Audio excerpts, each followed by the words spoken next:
Bonjour à tous, bienvenue sur le blog des nouvelles technologies pour cette nouvelle vidéo qui va concerner le test du Honor 8. Alors c'est tout simplement le tout dernier smartphone de chez notre constructeur chinois Huawei, donc qui, vous savez, commercialise ses smartphones en France sous la marque Honor.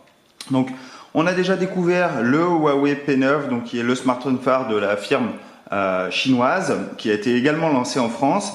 Et puis il y a de cela quelques semaines, Honor a lancé ce Honor 8 justement sur le territoire européen et plus particulièrement en France. Alors vous avez déjà pu découvrir une petite vidéo qui a permis de déballer un petit peu le smartphone, de voir les caractéristiques de celui-ci. Je l'ai un peu utilisé et dans ce test, c'est de faire un petit récapitulatif un peu de ce déballage. Évidemment, de vous faire un petit retour sur l'utilisation de celui-ci parce que il m'accompagne depuis déjà une quinzaine de jours, donc je commence à m'habituer à celui-ci.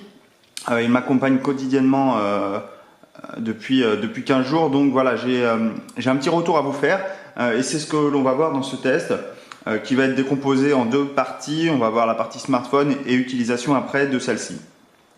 Évidemment, un article complétera cette vidéo. Vous retrouverez notamment des photos, les captures que je pourrais prendre avec le smartphone. Vous retrouverez évidemment des photos du smartphone en lui-même. Et puis surtout de l'explication sur l'utilisation, la conception, etc., etc. Vous aurez vraiment un article complet sur ce smartphone qui, pour rien de vous cacher, m'a surpris.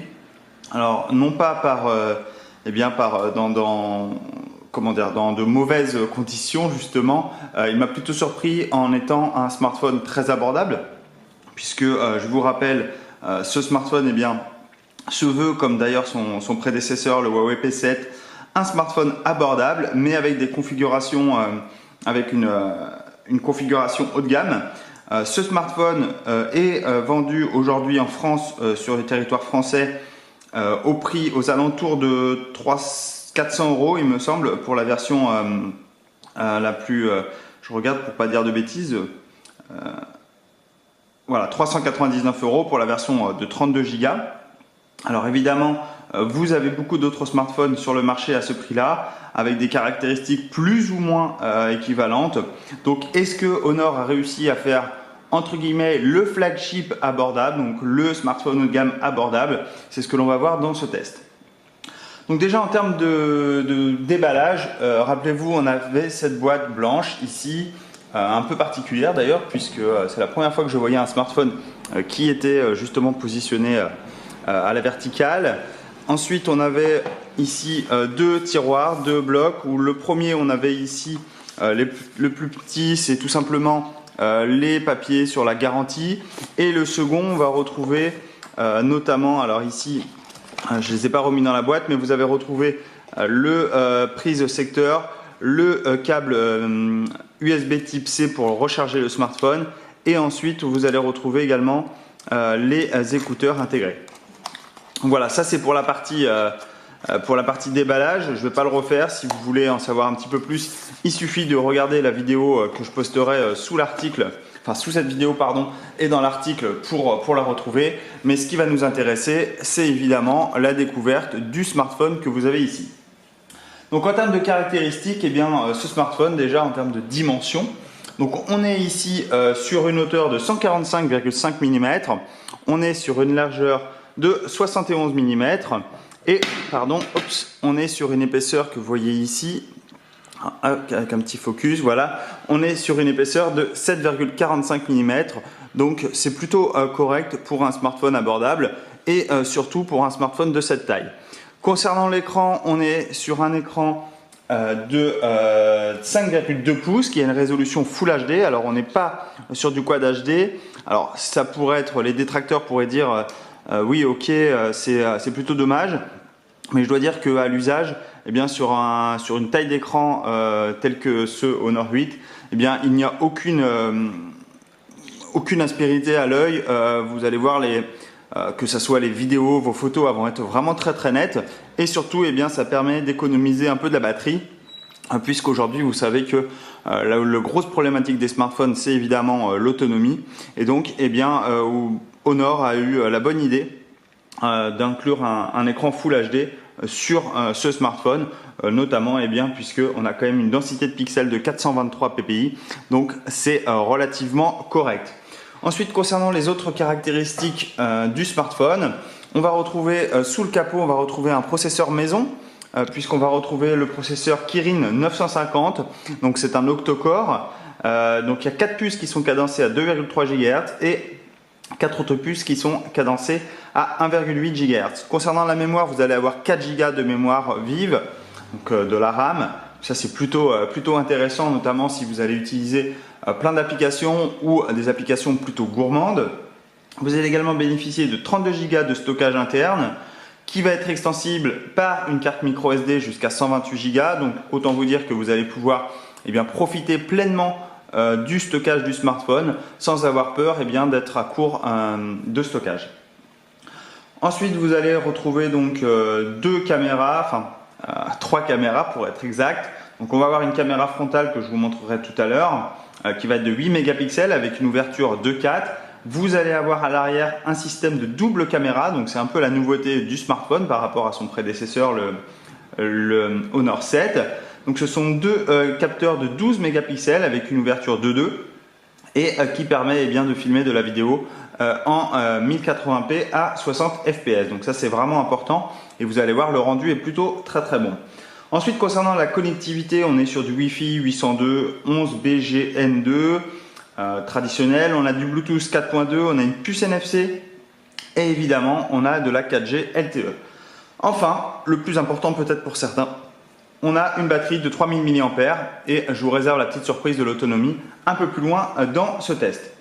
Concernant la conception, une première chose que l'on peut constater, c'est qu'on a vraiment affaire à un smartphone haut de gamme, puisque vous allez voir, vous allez retrouver une coque en verre à l'avant et à l'arrière, ce qui lui donne un joli effet. Vous allez également avoir des bords arrondis sur les côtés, alors qu'on est sur un châssis métallique.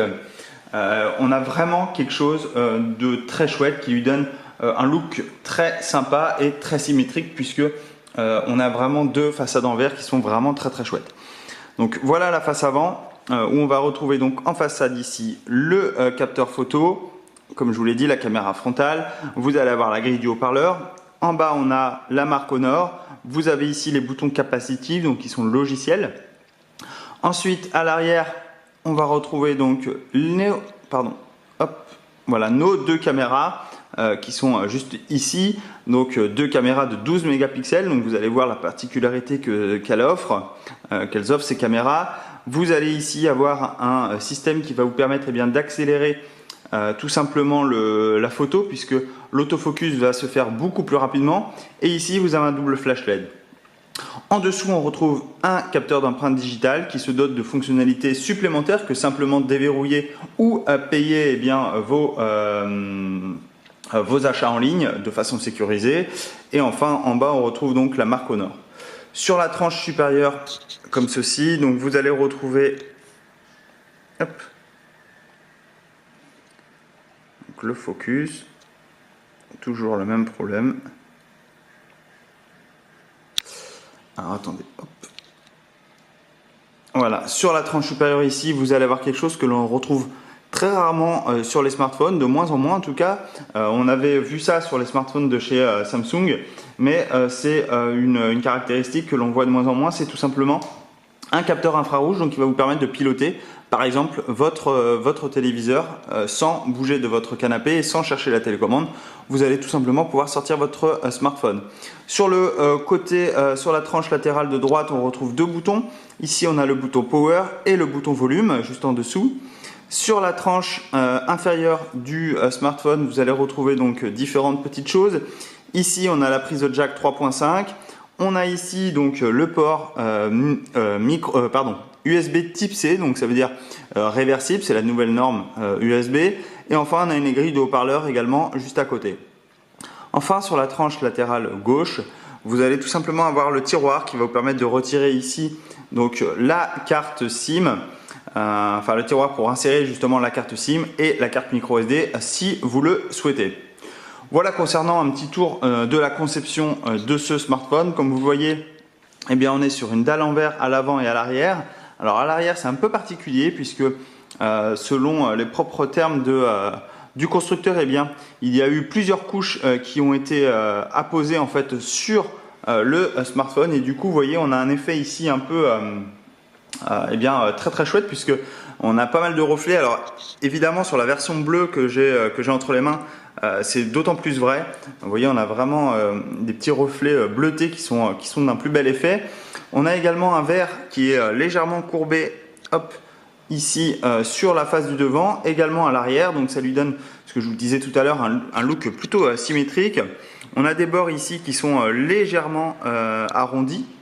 Donc pour la prise en main, c'est vraiment agréable de le tenir en main. On a vraiment quelque chose de parfaitement en adéquation avec la paume de la main.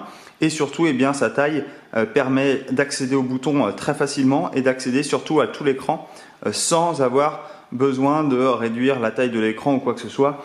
Autre subtilité logicielle que font les phablettes notamment pour accéder à certaines applications. Donc voilà, c'est vraiment la particularité en fait de ce smartphone, c'est d'être vraiment très agréable en main. On a un look plutôt chouette. Je vous rappelle, hein, il est quand même, c'est un smartphone abordable, de milieu de gamme, on va dire, mais qui, vous allez le voir, eh bien, peut concurrencer les plus grands, et notamment, eh bien, avec son prix qui est très très alléchant. Voilà concernant la partie du smartphone. Je vais pas vous en dire rien d'autre de plus sur celui-ci. On va passer plus à la partie interface, où là c'est le plus intéressant, et notamment toutes les interactions que l'on peut avoir avec le matériel.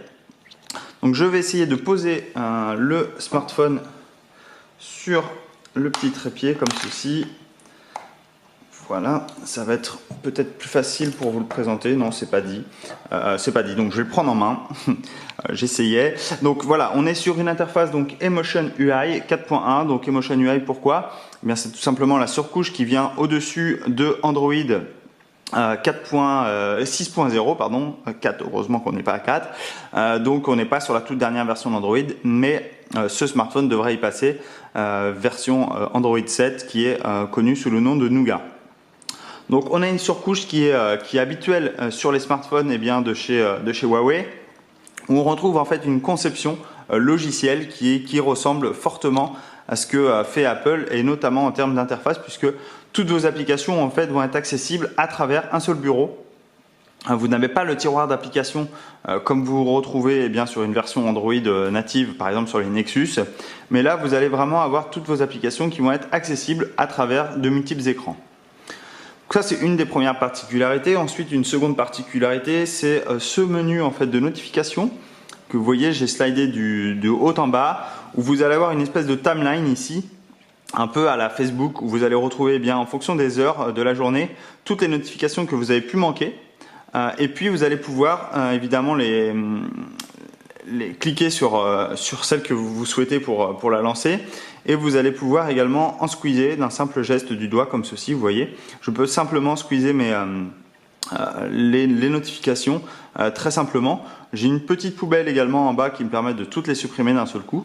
Ça c'est plutôt sympa, ça change un petit peu de ce qu'on a l'habitude de retrouver sur du Android. Perso, j'apprécie, notamment eh bien, avec la timeline des heures, c'est assez pratique pour un peu retrouver des notifications et pour savoir celles qu'on aurait pu manquer à n'importe quelle heure de la journée. Ensuite, on a ici un autre onglet qui est tout simplement les raccourcis rapides. Donc pour le Wi-Fi, le Bluetooth, les paramètres, les points d'accès Wi-Fi, etc. Vous allez également pouvoir choisir la luminosité. Si on regarde du côté des paramètres, alors les paramètres, on va avoir des choses intéressantes. Hormis la connectivité classique, vous allez avoir la gestion carte double SIM. Vous allez pouvoir activer ou non le Wi-Fi, Bluetooth, etc. Ensuite, vous allez pouvoir choisir le style de l'accueil, donc soit des gros icônes, soit un accueil standard classique. Donc les gros icônes, ce sont pour ceux qui sont plus habitués à du Windows, par exemple. On va retrouver des tuiles. Concernant l'affichage, on va avoir des choses intéressantes en termes de température de couleur. Vous allez pouvoir régler un petit peu votre écran très très finement pour que celui-ci eh bien, s'adapte parfaitement à vos yeux. Concernant la luminosité, vous allez pouvoir la modifier automatiquement. Vous allez également pouvoir activer le confort pour vos yeux. Alors qu'est-ce que le confort pour vos yeux? Vous avez peut-être déjà entendu parler du logiciel Flux, ou alors pour ceux qui sont sur iOS, eh bien, vous connaissez peut-être la fonctionnalité Night Shift, donc qui permet bien tout simplement de filtrer en fait les rayons bleus, qui vous aide à réduire la fatigue visuelle. On s'est rendu compte que nos écrans produisaient beaucoup de lumière bleue, de rayons bleus, et c'est ce qui nous empêchait par exemple de dormir ou perturber notre sommeil. Donc là on a directement une fonctionnalité intégrée dans l'OS, donc ça c'est vraiment intéressant. Il vous suffit de l'activer par défaut et vous voyez en fait l'écran devient jaune en fonction tout simplement de l'heure de la journée, etc. Vous allez pouvoir l'activer ou le désactiver d'un simple geste. Ensuite on va retrouver donc d'autres petites choses très sympas dans les notifications et les barres d'état. Donc sur le centre de notification, vous allez pouvoir interagir sur les applications qui viennent s'afficher dans votre centre de notification. Par exemple, si je ne veux pas que l'agenda vienne dans les notifications, je désautorise les notifications. Je peux également faire une action en glissant le doigt, donc sélection intelligente, etc. Je peux faire des gestes. Je vais également pouvoir définir ma barre d'état, ce qui affiche en haut. Je peux virer le nom de l'opérateur si je souhaite, l'icône de notification. Je peux également enlever le pourcentage de la batterie, etc. Je peux également choisir l'identification par empreinte digitale, où là je vais me servir en fait du capteur d'empreinte digitale que je vous ai montré à l'arrière du smartphone. Vous allez pouvoir interagir avec celui-ci, notamment pour déverrouiller votre smartphone, mais également pour faire différentes actions, et notamment par exemple prise de photo vidéo depuis le viseur. Toucher et maintenir le capteur d'empreinte digitale permet de prendre une photo. Donc si je me mets en mode photo et que je passe mon doigt sur le capteur, normalement la photo doit se prendre. Oups, c'est pas ça. Voilà, vous voyez, la photo c'est directement pris et moi j'ai juste mon doigt en fait sur le capteur. Ensuite, je vais pouvoir définir d'autres je vais également pouvoir faire d'autres petites choses avec ce capteur d'empreinte digitale. Je vais pouvoir répondre à des appels, je vais pouvoir annuler des alarmes. Si j'effleure également, je vais pouvoir afficher le panneau de notification. Vous avez vu tout à l'heure, il s'est affiché, c'est tout simplement parce que j'ai passé mon doigt dessus en l'effleurant comme ceci. Vous voyez, si je baisse, le panneau descend, et si je le remonte, le panneau remonte. Voilà, c'est très simple. Ça vous paraît assez gadget, mais à l'usage au quotidien, j'ai trouvé ça vraiment très sympa. D'allier en fait ce capteur d'empreinte digitale avec des fonctions natives. Vous allez également pouvoir afficher les visionnages de photos. Par exemple, lorsque vous visionnez des photos, vous pouvez effleurer le capteur pour aller de gauche à droite, donc toujours pour simplifier en fait la gestuelle sur votre smartphone. L'assistance intelligente, donc là vous allez également pouvoir définir, ça c'est la barre de navigation, c'est pas ce que je voulais vous montrer, ce sont les touches intelligentes, donc on est toujours sur le capteur à l'arrière, et là vous allez pouvoir définir une application en appuyant dessus. Par exemple, si j'appuie dessus et que je veux lancer la lampe, appuyer 2 fois, donc si j'appuie 2 fois, la lampe torche va s'allumer, vous voyez. Là elle s'éteint, j'appuie, elle s'allume. Voilà, vous allez pouvoir définir des choses comme ceci. Vous allez également pouvoir ouvrir une application. Si par exemple je veux ouvrir l'application Galerie, donc j'appuie 2 fois. Pardon, hop. Voilà, j'ai l'application Galerie qui s'est ouverte, tout simplement. Voilà, encore une fois, ça peut vous paraître gadget, mais au quotidien, c'est vraiment très puissant. Si je garde appuyé, Google va se lancer, vous voyez, automatiquement. Google se lance sur mon smartphone. Ensuite, concernant les autres paramètres qui arrivent qui sont un peu intelligents avec ce smartphone, j'ai également une interface et une navigation à une seule main. J'ai également des contrôles par mouvement. Il me suffit de retourner le téléphone pour couper le son par exemple, le soulever pour diminuer le volume de sonnerie, etc., etc. Donc ça, on commence à avoir un petit peu sur toutes les surcouches des choses comme celle-ci. J'ai également un mode gant qui permet de détecter plus facilement que l'écran soit beaucoup plus sensible. Et lorsque vous avez un gant, par exemple l'hiver, de pouvoir utiliser l'écran sans problème. Je vais également avoir un mode ne pas déranger. Ensuite, je vais retrouver donc les applications. Donc ici, vous allez retrouver la mise à jour possible de votre smartphone, et vous avez toujours le menu à propos où vous allez retrouver donc la version d'Android, la version d'Emotion UI, le processeur, la quantité de RAM, la mémoire de stockage intégrée, la résolution, etc., etc. Vous avez un peu toutes les informations sur votre smartphone. Concernant l'utilisation, eh bien, on reste quand même sur du Android, donc ça veut dire que vous allez retrouver tout l'écosystème de Google. Vous allez également retrouver différents outils qui viennent intégrer avec le smartphone, notamment une horloge, la météo, un enregistrement sonore, un miroir, une lampe poche, une boussole, etc. Un système de sauvegarde. Donc vous voyez, vous avez différents outils qui sont intégrés. Vous avez également ce que Huawei appelle, Honor appelle les meilleures apps. Donc ce sont des applications préinstallées où vous allez retrouver notamment Facebook, Twitter, Shazam, Instagram. Et puis vous allez évidemment pouvoir bénéficier du Play Store pour installer toutes vos applications.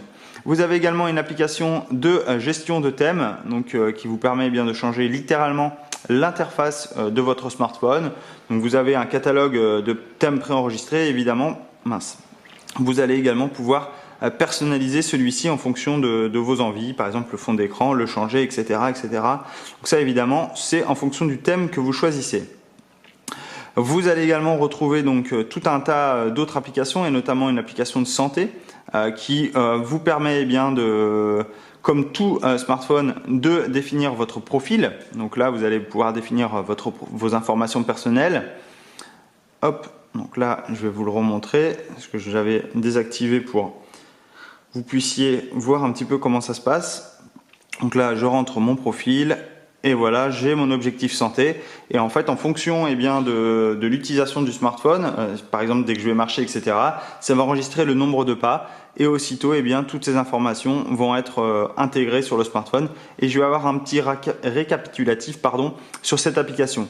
Ça sera compatible avec les bracelets que vend Huawei. Donc vous allez pouvoir acheter un bracelet connecté de Huawei et automatiquement, cette application santé pourra se synchroniser avec ce bracelet.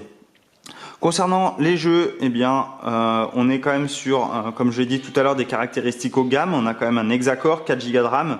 Donc, autant vous dire que les jeux, il va y avoir aucun problème pour jouer à vos jeux. Donc là, je vais vous montrer juste le petit jeu de voiture. Hop, là j'ai fait la course, on va faire une nouvelle. Donc en termes de qualité vidéo, vous avez vraiment quelque chose de très fluide, comme on va le voir. En termes sonores, on a vraiment quelque chose de plutôt sympa avec le haut-parleur, la grille de haut-parleur en façade et sur le dessous. Et puis vous voyez, les graphismes, ça rame pas du tout. Pourtant le jeu est assez gourmand, hein. Ici j'ai mis tout ce qui est visuel à fond. Et vous voyez, j'ai aucun souci à piloter ma voiture. Alors évidemment, je suis très fort, donc c'est pour ça. Non, plus sérieusement, c'est vraiment très agréable. Vous aurez aucun ralentissement sur les jeux. Enfin, pour le moment, moi, j'en ai trouvé aucun sur aucun jeu que j'utilise. Alors, je joue pas énormément, mais pour le peu que j'utilise, j'ai vraiment constaté aucun problème, aucun lag. Ça marche vraiment très très bien. Vous voyez ici, j'ai aucun souci pour jouer, j'ai eu aucun ralentissement.